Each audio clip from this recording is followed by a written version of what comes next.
Baik, suara saya bisa diterima dengan baik, Bapak Ibu. Bismillahirrahmanirrahim. Assalamualaikum warahmatullahi wabarakatuh. Selamat pagi, salam sejahtera, Om Budaya, salam kebajikan. Mati Bapak Rektor, serta jajaran, mati tim Direktorat Daya, yang saya hormati Koordinator Nasional DKM,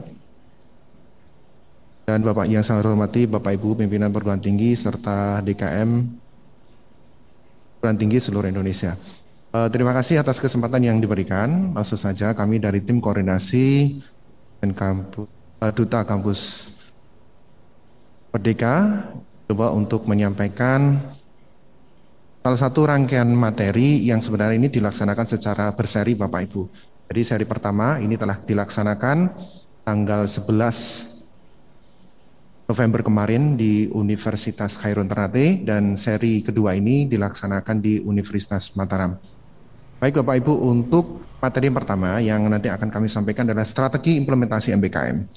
Namun sebelum saya masuk materi ini Bapak Ibu, alangkah baiknya kita recall kembali, kita coba menelusur kembali seperti apa sih sebenarnya spirit MBKM ini. Ya, spirit MBKM ini seperti apa? Nah, tentu Bapak Ibu menjadi keniscayaan tadi sudah disampaikan dalam sambutannya bahwa megatrend dunia ini sekali lagi keniscayaan, mulai dari pertumbuhan demografi.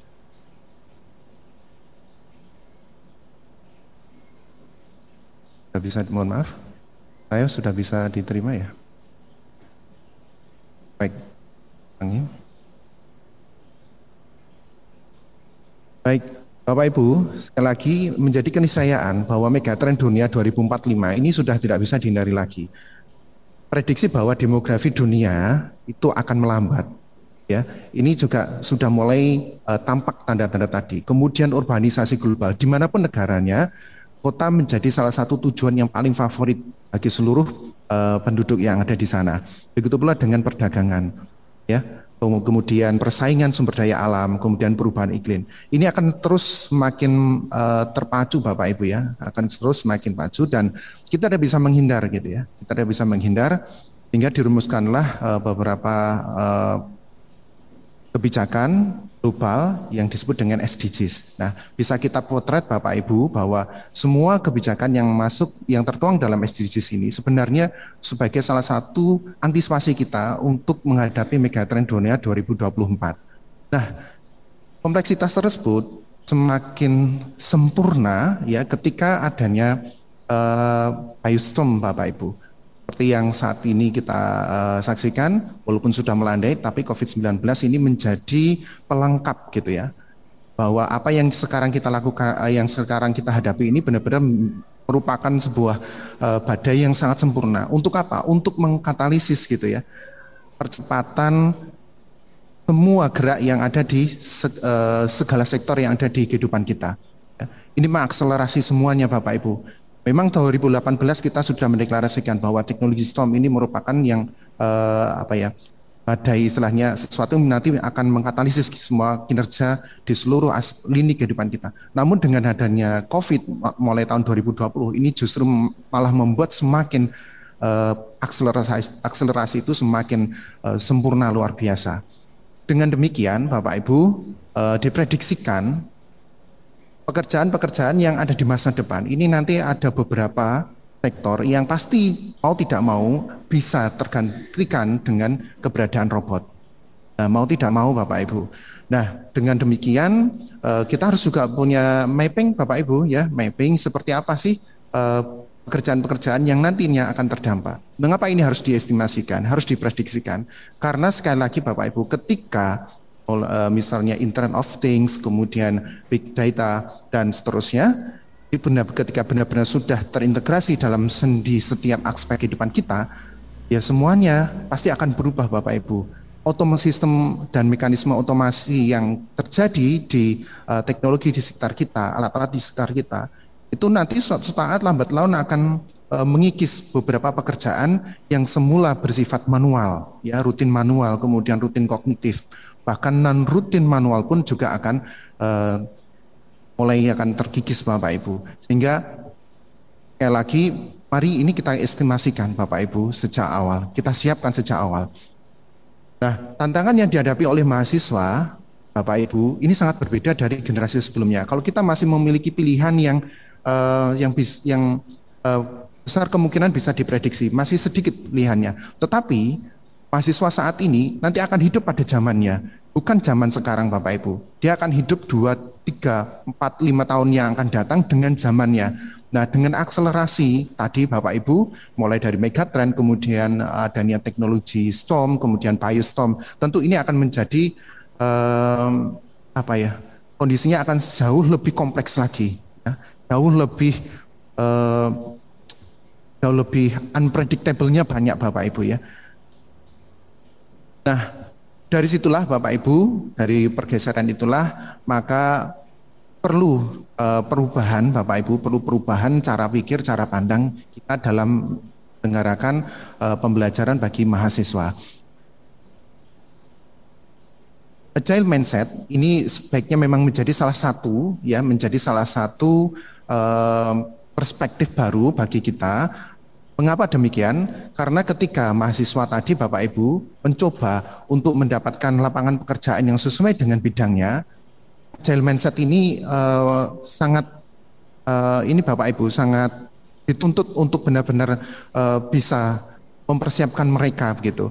Mengapa demikian? Seperti yang disampaikan oleh Bapak Presiden bahwa SDM unggul Indonesia itu nanti sekali lagi tidak bisa instan, ya.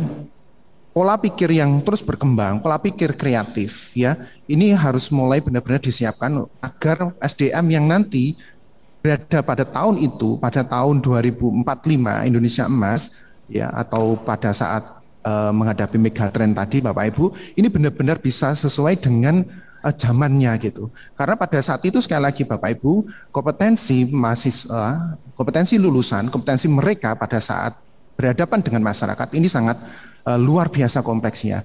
Oleh karena itu pemikiran yang terus tumbuh, kemudian pemikiran kreatif, regenerative mindset ini sebaiknya benar-benar dimiliki gitu. Nah, maka Bapak Ibu untuk bisa bersaing ya pada saat zamannya nanti mahasiswa ketika lulus ya, dan apalagi bersaing di tingkat global, sekali lagi SDM Indonesia harus memiliki kompetensi dalam berbagai bidang ilmu. Bahkan Pak Menteri sudah menyampaikan bahwa pekerjaan di masa mendatang itu sudah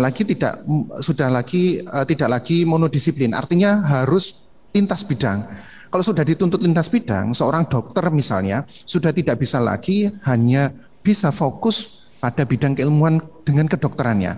Kemudian sebagai seorang guru juga tidak bisa lagi fokus hanya pada bidang keilmuannya, pedagoginya, kontennya, dan seterusnya. Tetapi penguasaan IT, kemudian pengetahuan tentang hukum, ya, tentang lingkungan, ini juga perlu diperhatikan Bapak Ibu. Mengapa? Karena sekali lagi kompleksitas yang muncul di zamannya mereka nanti, mahasiswa nanti ketika lulus, itu sudah sangat berbeda dengan kita Bapak Ibu. Oleh karena itu perlu kita siapkan secara baik. Untuk bisa berkolaborasi di tingkat dunia Bapak Ibu, ini juga mahasiswa kita harus memiliki profil kebinekaan global. Artinya bagaimana melihat sebuah perspektif keragaman, kebinekaan yang tidak hanya ada di sekitar dia secara lingkup mikro tetapi juga makro, artinya secara global. Di sana ada ras-ras yang selain ras Asia, ya. Kemudian di luar sana juga ada agama, ada suku dan seterusnya yang berbeda dengan dia. Ini harus dipahami sejak awal. Penguatan karakter seperti ini Bapak Ibu, pemahaman yang seperti ini, artinya kebinekaan global ini memang tidak bisa instan. Perlu pembiasaan, perlu pemberdayaan selama mereka menjadi mahasiswa, selama mereka belajar dalam perkuliahan. Oleh karena itu tidak ada salahnya, ini hanya sekedar merecall kembali Bapak Ibu bahwa pendidikan masa depan ya adalah pendidikan sebagaimana yang disampaikan oleh Jack Ma, ya, Jack Ma. bahwa ke depan ini bukan lagi kita bicara masalah kompetisi dalam ranah pengetahuan, tetapi kompetisi dalam ranah kreativitas, kemampuan dalam apa ya, imajinasikan ya sebuah produk, sebuah solusi, sebuah ide, gagasan gitu. Kompetisi dalam pembelajaran dan kompetisi dalam kebebasan berpikir. Nah, kompetensi yang seperti ini Bapak Ibu, sekali lagi menjadi keniscayaan, dan untuk mencapai kompetensi yang kreatif, kemudian kemampuan dalam berimajinasi, ide gagasan yang problem solving ya, kemudian kebebasan berpikir, sekali lagi tidak bisa instan. Harus disiapkan, harus diberdayakan dalam proses pembelajaran. Nah, ini sejalan dengan spirit MBKM yang telah dicanangkan oleh Kementerian Bapak Ibu. Kita telah mendengar sebelumnya bahwa kecakapan abad 21, tentu ini sangat relevan dengan MBKM. Begitu pula dengan konsep flexibility learning, di mana pembelajaran itu sangat fleksibel. Bahkan ada yang menyampaikan bahwa sebuah konsep personalized learning, artinya bahwa pembelajaran itu harus disesuaikan dengan karakter peserta didik, mahasiswa itu sendiri. Ini kalau kita cermati isu-isu tersebut Bapak Ibu, konsep-konsep tadi ini sangat sejalan dengan apa yang diinginkan dalam MBKM, yang diinginkan dalam Permendikbud nomor 3 tahun 2020. Begitu pula dengan teknologi skill, ya, remote working, remote learning, anytime learning, dan seterusnya. Ini semuanya sangat relevan dengan spirit MBKM. Sehingga isu-isu yang sebenarnya berkembang sebelum MBKM muncul, Bapak Ibu, ini selaras dengan MBKM. Jadi MBKM tidak bertentangan sama sekali dengan konsep kecakapan abad 21. MBKM juga tidak sama sekali bertentangan, bertabrakan dengan konsep personalized learning, flexibility learning, digital citizenship, dan beberapa isu-isu lain yang benarnya sudah lebih dahulu muncul. Bapak Ibu, tadi sudah juga disampaikan oleh Bapak Rektor bahwa kebijakan kampus mereka, kebijakan Merdeka Belajar Kampus Merdeka ini merupakan salah satu alat ya untuk mempercepat akselerasi bagaimana pembelajaran itu bisa benar-benar nanti menguatkan kompetensi mahasiswa. Nah, di sini kami tekankan ulang bahwa sekali lagi bahwa kebijakan MBKM ini fokus pada bagaimana proses transformasi sistem pendidikan nasional kita itu benar-benar bisa segera terwujud. Karena segera terwujud atau intinya terakselerasi dengan baik, maka harus disiapkan beberapa hal yang menyangkut tentang implementasinya. Nah, bagaimana yang diketahui ya? Yang pertama bahwa mahasiswa mendapatkan hak. Hak tadi boleh digunakan, boleh tidak. Belajar di luar kampus selama 2-3 semester, ya, dan itu wajib difasilitasi. Kalau pengambilan hak belajarnya boleh diambil, boleh tidak. Jadi mahasiswa itu boleh menggunakan haknya, boleh tidak. Tetapi kalau bagi perguruan tinggi, bagi kita Bapak Ibu, wajib memfasilitasi, ya, wajib memfasilitasi. Karena itu hak mahasiswa, ya, karena itu hak mahasiswa. Nah, spirit MBKM itu bagaimana Bapak Ibu? Sekali lagi, ini hanya sekedar merecall materi yang sebenarnya sudah disampaikan.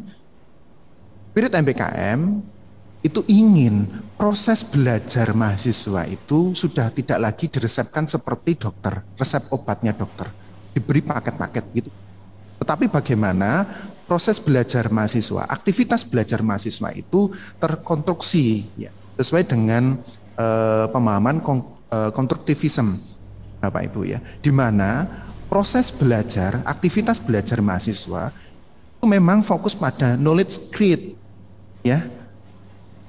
Dengan demikian seperti tadi yang dituntut dalam kecakapan abad 21 atau intinya dalam megatrend 2045, intinya ada kreativitas ya, kebinekaan global, ini benar-benar terberdayakan sejak awal dalam proses pembelajarannya. Jadi tidak bisa instan. Kita menginginkan lulusan kita siap kerja, tetapi kalau pola pikirnya tidak agile mindset ya, masih fixed mindset, ini masih susah nanti Bapak Ibu. Ya, oleh karena itu mulai dari proses pembelajaran inilah MBKM ini masuk Bapak Ibu. Apakah salah Pak Agus jika dengan proses pembelajaran yang selama ini? Tidak. Ya perlu di-upgrade prosesnya Bapak Ibu. Sesuai dengan Permendikbud nomor 3 tahun 2020, benarnya MBKM itu masuk di standar proses ini Bapak Ibu. Karena sekali lagi kreativitas, higher order thinking skill, kemudian kebinekaan global, sekali lagi tidak bisa instan. Dia perlu diberdayakan secara terus-menerus dan itu masuk dalam standar proses. Dan disinilah Bapak Ibu, di standar proses ini BKP, bentuk kegiatan pembelajaran MBKM bisa dimasukkan. Yang semula hanya ceramah, mungkin bisa diwujudkan kegiatan pencapaian kompetensinya dalam bentuk magang di industri. Yang semula hanya tutorial gitu ya, teori di kelas, kemudian praktik di bengkel, ternyata pencapaian kompetensinya bisa lebih bagus lagi jika dilakukan dalam bentuk studi independen. Nah, ini Bapak Ibu yang harus kita tekankan sebagai pengawal, sebagai awalan materi kami. Untuk mengimplementasikan MBKM itu sendiri Bapak Ibu, ada beberapa strategi yang bisa kita perhatikan. Yang pertama adalah culture building dari perguruan tinggi itu sendiri. Daya. Kita ingin mengakselerasi implementasi MBKM, tetapi budaya di perguruan tinggi kita, di fakultas, di prodi, bahkan di unit pelaksana sendiri, ya kurikulum itu sendiri yaitu prodi belum terbangun. Ya percuma Bapak Ibu. Ya. Percuma. Kemudian yang kedua adalah komitmen. Seberapa besar sih dukungan perguruan tinggi itu sendiri dalam mengakselerasi, ini juga harus benar-benar kita perhatikan. Jangan sampai kita hanya sekedar ingin tapi kita lupa memberikan komitmen, karena komitmen inilah yang nanti akan menjadi payung hukum dasar munculnya kebijakan atau dalam bentuk dokumen formal akademik yang menjadi acuan implementasinya. Yang ketiga adalah peran stakeholder. Banyak sekali stakeholder yang saya yakin Bapak Ibu sudah menjalin ya kerjasama dengan mereka, namun perlu digarisbawahi lagi, apakah stakeholder yang sudah bermitra dengan kita, yang sudah bekerjasama dengan kita, ini benar-benar mampu urun rembuk gitu Bapak Ibu, memiliki kontribusi dalam mengakselerasi MBKM. Nah karena peran stakeholder di sini ini sangat vital sekali Bapak Ibu. Pembentukan mini kurikulum yang nanti akan diberikan kepada mahasiswa yang ikut magang dalam mengajar di sekolah, dalam studi independen, dalam bina desa, ini juga harus ada unsur kontribusinya dari mitra, karena mereka lah yang nanti akan memberikan pengalaman belajar dalam aktivitas belajar mahasiswa. Kemudian yang keempat adalah strategi kurikulum, jadi bagaimana melakukan peninjauan dan penyusunan kurikulum.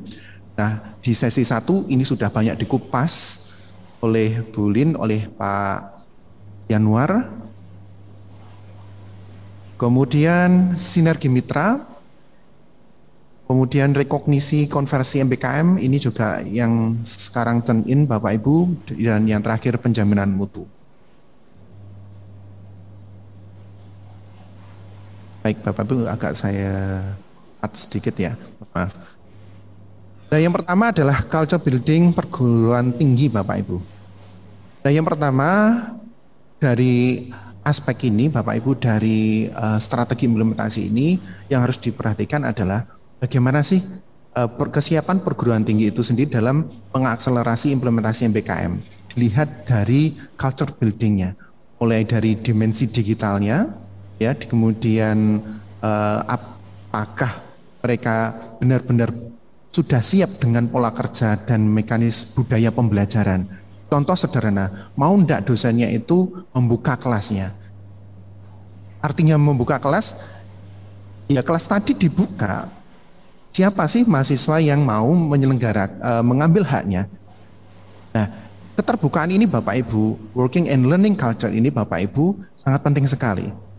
Jangan sampai kita memiliki spirit MBKM yang tinggi, tetapi kita lupa di mata kuliah kita sendiri yang kita ampu, kita masih tertutup gitu, belum mengizinkan sepenuhnya mata kuliah ini ditempuh melalui flagship yang disediakan oleh Kemendikbud misalnya, entah itu kampus mengajar ya, nanti yang sebentar lagi masuk ke jilid 2, batch 3, kemudian ISMA maupun Permata Merdeka begitu dan sejenisnya. Yang kedua adalah dimensi agilitas, ketangkasan. Tangkas tidak prodi dalam melihat perubahan. Artinya tangkas di sana mulai dari kaprodi dan dosen maupun tim kurikulum yang dibentuk oleh prodi tadi benar-benar aktif gitu ya, mengikuti segala dinamika seperti apa sih implementasi MBKM. Nah, itu melihat lesson learn atau praktik baik yang dilaksanakan di prodi sebelah, di kampus tetangga ya atau di kampus lain. Aktif mengikuti sharing-sharing yang ada di sekitarnya atau tidak. Ini merupakan salah satu bentuk dari dimensi agilitas. Kemudian dimensi literasi baru. Iya enggak juga dengan adanya literasi baru, literasi data, human literasi, ya, teknologi literasi dan seterusnya. Begitu pula khususnya ini Bapak Ibu dimensi pedagogi. Melihat bagaimana seorang mahasiswa itu bisa mengembangkan belajarnya sendiri, aktivitas belajarnya sendiri. Mereka punya hak. Ketika mereka menyatakan ingin mengambil hak belajarnya di sekolah dalam bentuk kampus mengajar, tanda yang bersangkutan itu memprediksi nanti kira-kira apa sih program-program yang akan saya lakukan gitu. Tentu melalui arahan-arahan yang diberikan oleh kampus maupun oleh Kemendikbud. Kemudian yang berikutnya adalah dimensi karakter. Nah, culture building perguruan tinggi ini Bapak Ibu sekali lagi harus kita refleksikan. Dalam waktu singkat tentu semuanya ini tidak mungkin bisa dipenuhi, tapi minimal 1 atau 2 aspek dari culture building perguruan tinggi ini sudah kita siapkan. Dan saya yakin Bapak Ibu nomor 1 sampai 5 ini sudah kita miliki, hanya kita belum sadar saja bahwa itu bagian dari culture building. Jadi Bapak Ibu sebenarnya kita sudah memiliki modal, tinggal bagaimana modal di culture building ini kita up. Ya. Dengan cara bagaimana? Dengan cara memastikan aspek yang kedua, sejauh mana komitmen dan dukungan pimpinan perguruan tinggi, minimal di tingkat fakultas. Ketika program studi mencoba untuk memfasilitasi mahasiswanya mengambil program magang bersertifikat, salah satu perusahaan skala nasional, prodi siap enggak? Kalau prodi ternyata siap, tetapi fakultas atau universitasnya siap enggak? Nah, harus benar-benar dipastikan Bapak Ibu. Kenapa? Jangan sampai ketika mahasiswa nanti sudah melaksanakan kegiatan magang bersertifikat, mengajar di sekolah, bina desa, dan seterusnya, ketika kembali tidak diakui. Karena apa? Karena ternyata masalahnya perguruan tinggi belum memiliki payung hukum yang memberikan legalitas bagaimana merekognisi apa yang sudah dilakukan mahasiswa di lapangan. Jangan sampai demikian Bapak Ibu. Nah, oleh karena itu silakan Bapak Ibu direfleksikan apakah Bapak Ibu sudah memiliki model yang pertama ini, kebijakan atau pedoman akademik. Sekedar tips yang mungkin nanti akan disampaikan oleh Bu Dinda secara lebih komplit. Bapak Ibu silahkan bedah kembali, buka kembali statuta, pedoman akademik yang berlaku di kampus Bapak Ibu. Jika sudah, cari yang berkaitan dengan standar proses. Jika memang di sana ada cantolan salah satu pasal atau bab, bagian itu bisa Bapak Ibu improve. Bapak Ibu bisa modifikasi bagian itu. Jadi jangan sampai dengan adanya BKM ini ada stigma harus menyediakan pedoman akademik baru, pedoman POB baru dan seterusnya. Tidak Bapak Ibu. Apa yang sudah Bapak Ibu miliki silahkan dikaji, dicari salah satu atau beberapa pasal atau ayat yang bisa Bapak Ibu improve agar implementasi MBKM ini bisa diterima. Kemudian yang kedua adalah membentuk tim pengelola. Nah, kemarin banyak sharing dari Pak Yanuar, beliau memiliki banyak best practices gitu Bapak Ibu yang bisa nanti di-sharingkan. Ternyata kampus-kampus itu akan lebih mudah untuk mengelola MBKM ini jika ada unitnya tersendiri. Tapi tentu karena ini berkaitan dengan kebijakan, Bapak Ibu tidak serta-merta harus unitnya ini unit baru. Bisa juga dalam bentuk tim ad hoc sementara. Ini diperbolehkan. Yang ketiga adalah dokumen kerjasama. Ya, ini harus benar-benar dipastikan, Bapak Ibu. Kemudian yang keempat adalah alokasi anggaran untuk MBKM.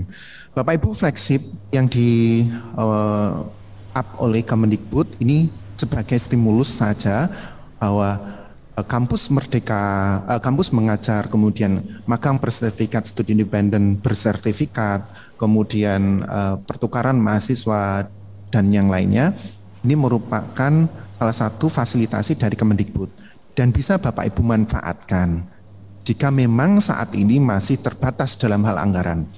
Namun ke depannya Bapak Ibu kita harus sadar bahwa tidak selamanya pemerintah akan benar-benar mempertahankan, memberikan support langsung, ya. Oleh karena itu kreativitas kita dalam mengalokasikan anggaran untuk MBKM ini juga perlu disiapkan.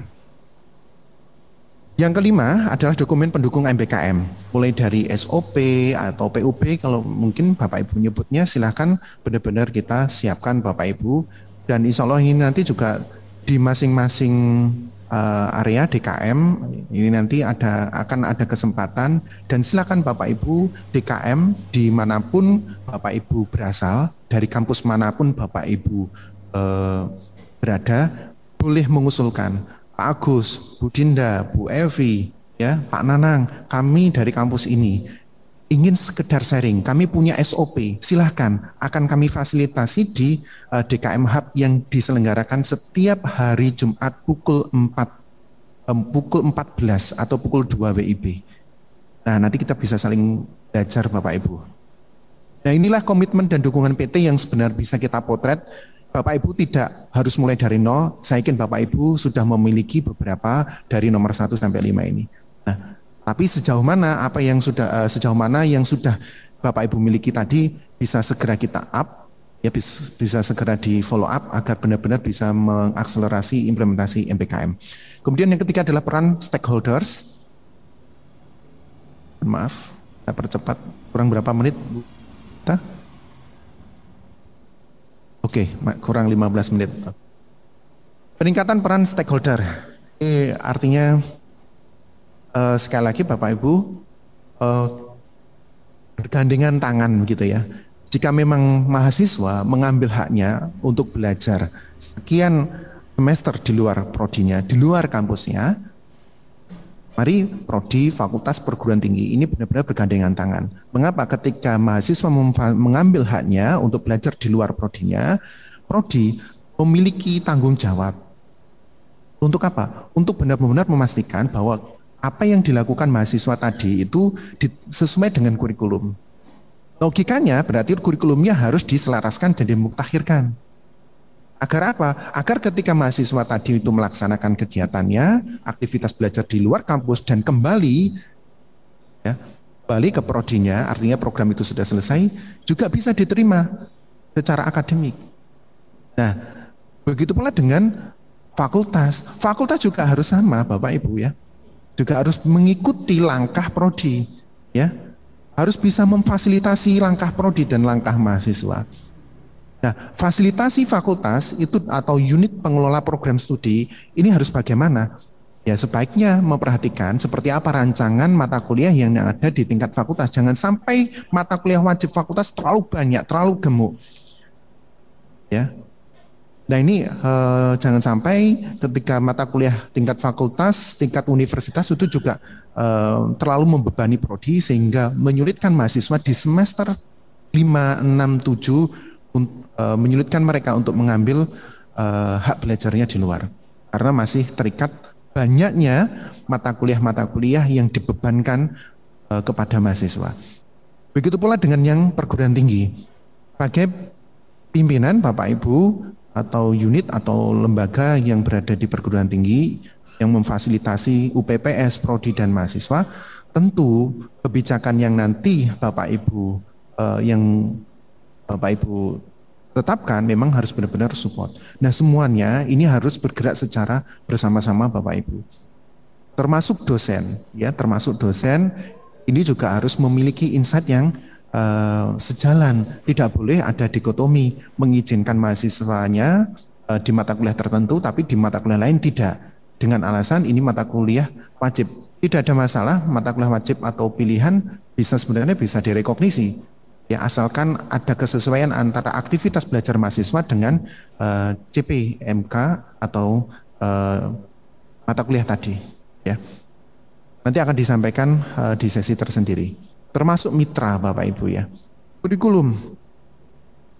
Nah ini sering Bapak Ibu di sesi sebelumnya, di sesi 1 ini, untuk kurikulum ini banyak sekali yang menanyakan. Pak Gus, apakah kami harus merekonstruksi struktur kurikulum kami dari awal? Padahal kami baru saja setahun yang lalu melakukan peninjauan kurikulum. Kalau memang status atau profil kurikulum Bapak Ibu baru dimutakhirkan gitu ya, baru dilakukan peninjauan kurikulum, berarti Bapak Ibu sebenarnya cukup berada di bagian yang tepi ini, bagian kanan ya. Bapak Ibu cukup melakukan penyesuaian kurikulum, dimutakhirkan kurikulumnya ya. Dan kemarin sudah dibahas Bapak Ibu ya, Bapak Ibu tidak harus merekonstruksi ya. Dan rekonstruksi ini Bapak Ibu juga tidak bisa dan tidak boleh hanya sekedar menggeser mata kuliah yang Bapak Ibu miliki. Kembalikan saja ke konsep awal Bapak Ibu dari MBKM. MBKM ini kan sebenarnya ada di standar proses. Aktivitas belajar mahasiswanya saja yang semula di kelas dan di lab dalam bentuk praktikum, ini diubah dalam bentuk aktivitas belajar di luar prodinya, di luar kampusnya, langsung face to face dengan masalah yang ada di lapangan, di desa, di sekolah, ya, di perusahaan, di industri, di rumah sakit, ya, di puskesmas, di dinas, ya. Begitu Bapak Ibu. Sehingga perspektif hanya sekedar menggeser mata kuliah itu bisa kita sisihkan Bapak Ibu. Karena memang bukan itu esensi dari penyesuaian kurikulum untuk MBKM yang adaptif dengan Permendikbud nomor 3 tahun 2020, bukan itu. Bukan hanya sekedar menggeser. Kalau menggeser ya pasti bisa. Tapi pasti kita akan babak belur Bapak Ibu. Ya, babak belur. Oleh karena itu kembalikan lagi ke konsep bahwa MBKM ini mainnya ada di proses. Ya, standar proses pembelajaran ya Bapak Ibu.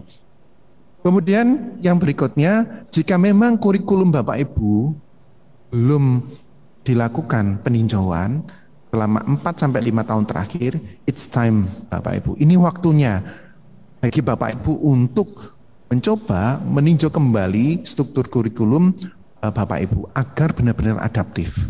Nah, kemarin di sesi sebelumnya sudah disinggung banyak.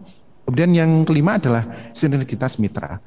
Bapak Ibu, ini sekedar sharing saja. Yang bisa kita lakukan dalam mengakselerasi ya MBKM ini adalah satu, jika kita sudah memiliki banyak mitra, entah itu di bawah lembaga atau unit tertentu, mari kita identifikasi. Dari MOU yang sudah ada, kita identifikasi. Bapak Ibu tidak perlu mencari dari awal untuk mitranya. Bapak Ibu cukup mengidentifikasi mana yang cocok untuk BKP mengajar di sekolah, BKP magang bersertifikat, BKP studi independen, dan seterusnya. Kita identifikasi Bapak Ibu, mana yang potensial mendukung BKP yang bisa kita selenggarakan. Jadi Bapak Ibu tidak perlu melakukan dari awal, start dari nol tidak. Nah, baru kalau sudah teridentifikasi, kita petakan seperti apa pelibatan mitra. Kalau misalnya Bapak Ibu sudah memiliki sekolah adalah untuk BKP mengajar di sekolah, ya, di luar kampus mengajar, begitu maksud saya. Bapak Ibu silakan rancang seperti apa keterlibatan sekolah atau dinas tadi. Bisa mengundang mereka sebagai praktisi mengajar di kampus, sebagai dosen tamu gitu Bapak Ibu. Kemudian keterlibatan sekolah atau dinas tadi dalam konstruksi mini kurikulum, artinya aktivitas belajar apa yang bisa dilakukan oleh mahasiswa ketika di perusahaan, itu harus kita libatkan mereka Bapak Ibu. Karena mereka yang memiliki masalah, mereka yang memiliki stage-nya, panggungnya untuk belajar mahasiswa. Begitulah dalam proses monitoring dan evaluasi. Yang terakhir adalah baru kita mengikat, memperbarui, memuktakhirkan dokumen MOU atau MOA dan SPK. Jadi Bapak Ibu tinggal membuka laci, tinggal membuka outner, mana MOU, MOA yang sudah Bapak Ibu miliki, kemudian identifikasi mitra potensialnya, kemudian Bapak Ibu mappingkan seperti apa keterlibatan mitra tadi untuk bisa mengakselerasi MBKM di beberapa BKP yang Bapak Ibu tetapkan, dan yang terakhir adalah memutakhirkan komitmen antar perguruan tinggi dengan mitra. Jadi diperbarui. Kan di situ pasti ada klausul Bapak Ibu di salah satu pasal. Yang berikutnya adalah konversi dan rekognisi. Ini nanti akan banyak disajikan di sesi ketiga Bapak Ibu, yang nanti akan live di Universitas Tanjung Pura ya, hari Kamis kalau tidak salah. Tidak sama sepertinya sesi ini. Nah, secara umum kita memiliki 3 alternatif bagaimana mengakui aktivitas belajar mahasiswa di lapangan, di luar kampus. Yang pertama melalui free form, dan yang kedua secara structure form, dan yang ketiga adalah blended form, campuran antara free dengan structure. Secara garis besar, singkatnya, kalau free form Bapak Ibu, ini diberlakukan jika kurikulum Bapak Ibu, kurikulum prodi kita, ya di kampus kita, belum mengakomodasi apa yang dilakukan mahasiswa, aktivitas belajar mahasiswa. Contoh, mahasiswa keguruan pendidikan biologi mengambil misalnya magang bersertifikat ya di sebuah perusahaan. Ya perusahaan, misalnya perusahaan floris gitu ya, budidaya tanaman gitu ya, budidaya tanaman hias. Pasti akan banyak beberapa aktivitas belajar mahasiswa di perusahaan tadi Bapak Ibu yang mungkin tidak akan bisa terakomodasi di mata kuliah yang dimiliki di prodinya. Oleh karena itu, strategi VFORM ini sangat potensial untuk bisa kita pakai. Bisa meliputi hard skill maupun soft skillnya. Tetapi jika struktur kurikulumnya oke, bisa mengakomodasi, kita bisa menggunakan structure form. Nah, atau combine blended form. Jadi menggabungkan antara VFORM dan structure form. Nah, bagaimana dengan nanti Pak di transkripnya maupun di KRS? Ya berarti benar-benar harus disiapkan sejak awal. Jangan sampai mereka terjun ke lapangan, KRS-nya belum termodif. Ya sebaiknya harus by design Bapak Ibu, tidak boleh by accident. Kalau memang mereka mau mengambil kampus mengajar magang bersertifikat, coba di awal-awal itu, di awal semester, ini nanti mau ada magang bersertifikat, mau ada kampus mengajar. Berminat enggak? Berminat Pak, ayo nanti KRS dicoba ya, didesain gitu ya. Sehingga ketika ditransaksikan di awal itu match enak gitu. Kalau nggak lolos ya kembali lagi, tinggal menyesuaikan. Nah, yang berikutnya, nah ini contoh Bapak Ibu yang bisa dipakai kombinasi antara hard dan soft skill, dan kemudian yang terakhir adalah bagaimana memastikan mutu implementasi MBKM ini benar-benar terjaga. Tentu kita harus masuk pada ranah penjaminan mutu Bapak Ibu. SPM-nya harus jalan. Tidak perlu juga dari awal, dari nol Bapak Ibu. Cukup kita mengambil standar mutu yang berkaitan dengan proses pembelajaran. Jadi di dokumen SPM Bapak Ibu, silakan dibuka kembali, didedah kembali, ya. Karena di sana sebenarnya Bapak Ibu kita sudah memiliki modal. Tinggal di-up saja kan begitu ya. Oh ternyata tidak bisa Pak, kebijakan dan manual mutunya juga harus disiapkan. Oke, it doesn't matter. Tidak apa-apa Bapak Ibu, tapi kan tidak dimulai dari nol. Ya, Bapak Ibu cukup mengambil core-nya, dan core-nya ini umumnya ada di standar proses. Kalau sampai mau ke standar penilaian juga monggo, tidak apa-apa. Nah ini Bapak Ibu penjaminan mutu mulai dari perumusan kebijakan dan manual mutu, kemudian peninjauan standar mutu atau perumusan standar baru khusus untuk MBKM ya silahkan, kemudian merumuskan seperti apa kriteria kegiatannya, melakukan monitoring dan evaluasi, kemudian yang terakhir survei kepuasan. Nah tentu nanti harus benar-benar sampai rapat tinjauan manajemennya harus dapat Bapak Ibu, jangan sampai hanya di Monef selesai berhenti di Monef, kemudian dilakukan audit berhenti di audit, harus sampai ke rapat tinjauan manajemen agar bisa ditindaklanjuti apa yang menjadi temuannya, mana yang minor, mana yang mayor. Ini yang harus benar-benar diperhatikan Bapak Ibu. Sehingga kembali lagi, karena sampai ke penjaminan mutu Bapak Ibu, nah ini semuanya harus bergandengan tangan, mulai dari pimpinan PT, fakultas, prodi, mahasiswa mitra, sehingga pimpinan PT ketika benar-benar memfasilitasi ya implementasi MBKM ini, kebijakannya benar-benar support sampai ke sistem penjaminan mutu. Itu Bapak Ibu yang dapat kami sampaikan. Mohon maaf jika ada hal yang berkenan, kami kembalikan kepada moderator. Assalamualaikum warahmatullahi wabarakatuh.